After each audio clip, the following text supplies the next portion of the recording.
ఈ ప్రభుత్వం 10 సంవత్సరాలైనా 10 కిలోమీటర్ల టన్నెల్ తవ్వకపోవడం వల్ల మళ్ళీ ఉత్తమ్ కుమార్ రెడ్డి గారు ముఖ్యమంత్రిగా బాధ్యతలు చేపట్టినాకనే ఎస్ఎల్బిసిలో టన్నెల్ ని మనం కదిలిస్తే 10 ఏళ్ల నుంచి కదలకుండా టన్నెల్ బోర్ మిషన్లు ఉండడంతో దాంట్లో నీరు బురద చేరుకొని ఒక్కసారిగా ప్రాజెక్ట్ కదలడంతో కుప్పగూలిపోయి 8 మందిని ఈ రోజు బలి తీసుకునే పరిస్థితి వచ్చింది.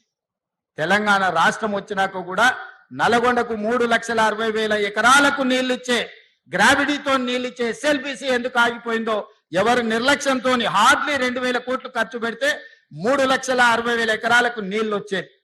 కానీ ఇలా కాళేశ్వరం మీద 1,00,000 కోట్లు ఖర్చు పెట్టిన మనకు వచ్చిన ఆయకట్టు 50,000 ఎకరాలు కూడా రాలేదు. అధికారిక లెక్కలు చెప్తున్నా నేను. అంటే ప్రభుత్వాల యొక్క ప్రాధాన్యత వల్ల తెలంగాణకు జరిగిన నష్టాన్ని ఈ రోజు మనం కల్లారా చూస్తున్నాము. అందుకే శాఖలు చేరబోతున్న యువ ఇంజనీర్లకు ఇక్కడ చేరబోతున్న ప్రభుత్వ ఉద్యోగంలో చేరుతున్నామని కాదు, ఇది ఒక భావోద్వేగం అని గుర్తుపెట్టుకోండి.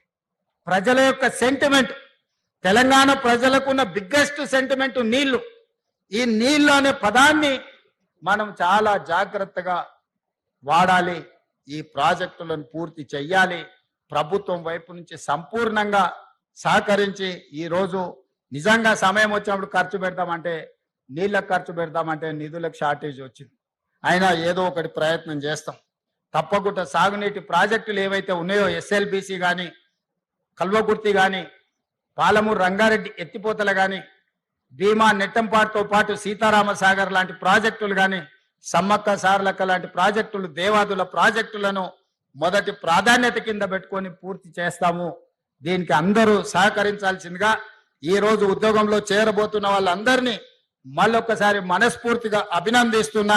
గతంలో 10 సంవత్సరాలు ఉమ్మడి రాష్ట్రంలో ఒక 10-15 సంవత్సరాలు, ప్రత్యేక తెలంగాణలో ఒక 10 సంవత్సరాలు నోటిఫికేషన్ల కోసం కొట్లాడింది.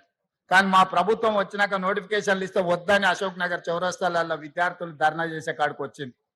ఎందుకంటే మా ప్రభుత్వం యొక్క ప్రాధాన్యత మా ఉద్యోగాలే కాదు, మీకు కూడా ఉద్యోగాలు ఇవ్వాలన్న లక్ష్యంతో ఈరోజు పనిచేసినాము.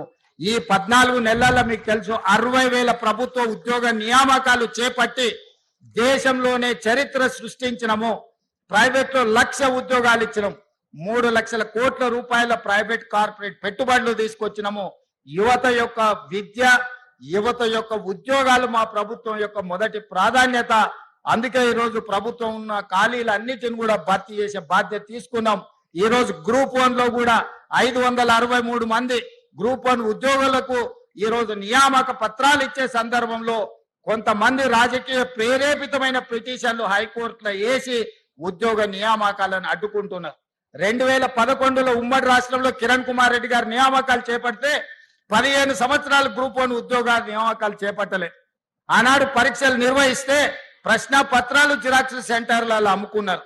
మేము వచ్చిన తర్వాత పకడ్బందీగా 563 గ్రూప్ 1 ఆఫీసర్లను తెలంగాణలో ఉమ్మడి రాష్ట్రంలో కూడా అన్ని ఉద్యోగాలు ఇవ్వలే. ఇవాళ ఇవ్వడానికి అంత ప్రక్రియ మొత్తం పూర్తి అయిపోయింది. కేవలం ఒక ఇనెలిజిబుల్ పర్సన్స్ పోయి ఈ రోజు అక్కడ కోర్టులో స్టే తీసుకొచ్చి 563 గ్రూప్ 1 ఉద్యోగాలను అడ్డుకుంటారు. రాష్ట్రంలో ఎవడు కూడా రేవంత్ రెడ్డిని ముఖ్యమంత్రి కింద చూస్తలేడు. మీరు ఇక అంటే మళ్ళీ ఇంకొని కేసు పెడతాడు, వాన్ లోపలెత్తాడు. నేను అనా ఆయన ఎవరో మర్చిపోయిండు పేరు అని నేను అనా. ఎందుకన్నా అంటే నిన్ను ఎవడు నేను ఏమంటున్నా అంటే నిన్ను ఎవడు గుర్తుపడతలేడు. నేనేం చెప్తాను దానికి? సంవత్సరం తర్వాత కూడా నేను ఎవడు దేకపోతే నేనేం చేయాలి దానికి? ఇప్పుడు పెద్దలు ఎప్పుడో చెప్పారు, అందుకే కనకపు సింహాసనంలో శునకాన్ని కూర్చోబెడితే దానికి ఆ బుద్ధి రాదు. రేవంత్ రెడ్డి ఒక లుచ్చగాడు, దొంగ. ఆయన లెక్క మేము లుచ్చ పనులు చేయమని చెప్తా, పక్కా చెప్తా. ఇంతేనా? జర ఆగురా పోయి.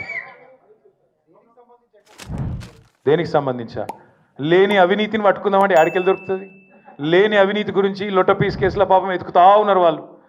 నేతి బీరకాయలు ఎంత నెయ్యి ఉంటుందో ఇక మీకు తెలుసు. మైసూరు బోండాలు ఎంత మైసూరు ఉంటుందో ఇంట్లో కూడా గంతే ఉంది.